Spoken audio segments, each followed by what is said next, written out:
Hello views, welcome to DGMS Tamil channel. Mahanadhi சீரியலுக்கான upcoming எபிசோடில் அப்படி என்ன விஷயத்தை பற்றி தான் சொல்லியிருப்பா காவேரி யமுனா கிட்ட அப்படின்னு சொல்லிட்டு யோசனையில் இருக்காங்க கங்கா. வீட்டுக்கு போன காவேரி தனியாக உட்காந்துட்டு அப்பா எப்படியோ தப்பிச்சு வந்துட்டோமா அப்படின்னு சொல்லிட்டு புலம்பிட்டு இருக்கா. அந்த சமயத்தில் வந்த விஜய் என்ன காவேரி தனியாக பேசிட்டு இருக்கு அப்படின்னு சொல்லிட்டு கேட்க ஆரம்பிக்கிறாரு.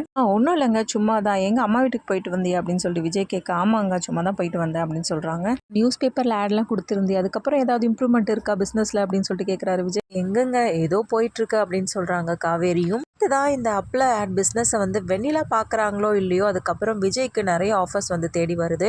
இதனால ரொம்பவே சந்தோஷப்படுறாரு விஜயும். திரும்பவும் அஜய் என்ன பண்றாங்க, ராகினி கிட்ட வந்து பேச வராரு. அதுக்கப்புறம் ராகினி பயங்கர கடும் கோபத்துல இருக்காங்க. இன்னொரு பக்கம் காவேரியை ஒன்றும் பண்ண முடியல அப்படின்ற கோபத்துல இருக்கும்போது பார்த்துக்கலாம், இதுக்கப்புறம் அவளை இன்னும் பண்ணாமலே இருந்துட போகிறோம் அப்படின்னு சொல்லிட்டு யோசிச்சுக்கிட்டு, அது கண்டிப்பாக நமக்கு அஜய் சப்போர்ட் தேவை அப்படின்னு சொல்லிட்டு அஜய் கிட்ட பேச ஆரம்பிக்கிறாங்க. இதனால அஜய் ரொம்பவே சந்தோஷப்படுறாரு. தாத்தா சொல்றாரு, இது மாதிரி வருஷம் வருஷம் நம்ம அனாதை ஆசிரமத்துலலாம் துணிமணிகள்லாம் வாங்கி கொடுப்போமே, அது மாதிரி செஞ்சிடலாமா அப்படின்னு சொல்லிட்டு பேச ஆரம்பிக்கிறாரு. என்ன தாத்தா அப்படின்னு சொல்லிட்டு காவேரியும் கேட்க, இது மாதிரி வருஷம் வருஷம் செய்வோமா, அதான் எங்க பழக்கம் அப்படின்னு சொல்றாங்க. இந்த தடவை எனக்கு உடம்பு இது மாதிரி ஆனதுனால எல்லா வேலைகளும் நீ காவேரி கூப்பிட்டு போய் செஞ்சிரியா விஜய் அப்படின்னு சொல்லிட்டு கேட்க, சரிங்க தாத்தா நான் பாத்துக்கிறேன் அப்படின்னு சொல்லிட்டு தாத்தா கிட்ட சொல்ல, சரிப்பா நீங்க 2 பேரும் போயிட்டு எல்லாத்தையும் வாங்கிட்டு எடுத்துட்டு போயிட்டு அங்க உள்ள அனாதை ஆசிரமத்துல உள்ளவங்களுக்கு எல்லாருக்குமே நீங்களே கொடுத்துருங்கப்பா அப்படின்னு சொல்லிட்டு தாத்தா சொல்றாரு. பெருமே துணிமணிகள்லாம் வாங்க போறாங்க. அப்ப ரொம்பவே சந்தோஷமா இருக்காங்க காவேரி. பரவாயில்லங்க தாத்தா, நிறைய நல்ல விஷயங்கள்லாம் பண்றாரு அப்படின்னு சொல்லிட்டு காவேரி ரொம்பவே பாராட்ட ஆரம்பிக்கிறாங்க. ஆமா காவேரி, தாத்தா இந்த மாதிரி விஷயம் எல்லாம் நல்லா பண்ணுவாரு, நிறைய பேருக்கு ஹெல்ப் பண்ணுவாரு அப்படின்னு சொல்லிட்டு சொல்றாங்க. பரவாயில்லங்க, இது ரொம்ப நல்ல விஷயம் அப்படின்னு சொல்லிட்டு தாத்தாவை பாராட்டுறாங்க திரும்பவும் காவேரி. அதுக்கப்புறமா துணிமணிகள் எல்லாத்தையும் எடுத்து வண்டியில வந்து ஏத்திடுறாங்க. அடுத்ததா வெண்ணிலா இருக்க அதே ஆசிரமத்துக்கு என்ன பண்றாங்க, எல்லாருக்கும் கொடுக்கறதுக்காக எடுத்துட்டு போயிருக்காங்க விஜய்.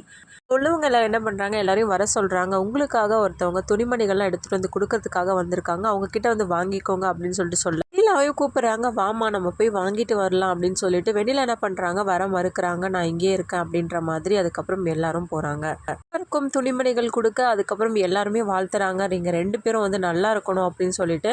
உள்ளவங்க எல்லாம் எங்க தாத்தா வரலையே அப்படின்னு சொல்லிட்டு கேட்க, தாத்தாவுக்கு கொஞ்சம் உடம்பு சரியில்லைங்க, அதனாலதான் இந்த தடவை நானும் என் ஒய்ஃபும் வந்திருக்கோம் அப்படின்னு சொல்றாங்க. லட்சணமா இருக்காங்க உங்க ஒய்ஃப் அப்படின்னு சொல்லிட்டு பாராட்ட ஆரம்பிக்கிறாங்க.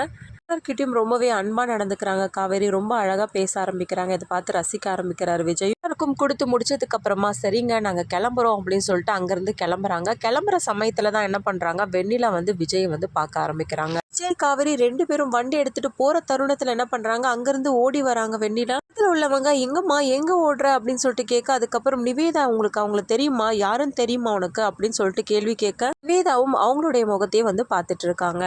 அந்த லேடி என்ன பண்ணுறாங்க, பார்த்தீங்களாக்கா இப்போவாவது உங்களுக்கு புரியுதா, நிவேதா கிட்டேருந்து நல்ல மாற்றம் வந்து உண்டாயிருக்கு. ஏன்னா யாரோ தெரிஞ்சுக்கிட்டு தான் அவள் வந்து ஓடி இருக்கா அப்படின்னு சொல்லிட்டு சொல்கிறாங்க. ஆமாண்டி, நீ சொல்கிறதெல்லாம் வச்சு பார்க்கும்போது கொஞ்சம் கொஞ்சமாக அவளுக்கு ஞாபகம் வருது தான் நினைக்கிறேன், நல்லது தான் அப்படின்னு சொல்லிட்டு ரொம்பவே சந்தோஷப்படுறாங்க. அடுத்ததான் யமுனா என்ன பண்ணுறாங்க, நிவினை பார்த்து பேச ஆரம்பிக்கிறாங்க. எப்படி இருக்கீங்க, நல்லா இருக்கீங்களா, ரொம்ப நாளாச்சு உங்களை பார்த்து அப்படின்னு சொல்லிட்டு. உன்னோட ஸ்டடீஸ்லாம் எப்படி போயிட்டுருக்கு யமுனா அப்படின்னு சொல்லிட்டு நிவினும் வந்து விசாரிக்க ஆரம்பிக்கிறாரு. யமுனா நிவின் கிட்ட பேசிகிட்டு இருக்கிறத கங்கா பார்த்துடுறாங்க. இதனால ரொம்பவே கோவப்படுறது மட்டும் இல்லாமல் வீட்டில் வந்து சொல்ல ஆரம்பிக்கிறாங்க. அப்புறமா யமுனாவை எப்படி திட்ட போகிறாங்க, என்ன மாதிரியான பிரச்சனைலாம் யமுனா ஃபேஸ் பண்ண போகிறாங்க, இது எல்லாமே தெரிஞ்சுக்கலாம். அதுக்கு மறக்காம நம்மளோட சேனல் வந்து சப்ஸ்கிரைப் பண்ணிக்கோங்க. கூடவே இருக்க அந்த பெல் ஐக்கனும் கிளிக் பண்ணிவிடுங்க. அப்போ தான் நான் போடுற அடுத்தடுத்த வீடியோஸ் உங்களுக்கு நோட்டிஃபிகேஷனில் வரும். ஓகே வியூவர்ஸ், தேங்க்ஸ் ஃபார் வாட்சிங் திஸ் வீடியோ.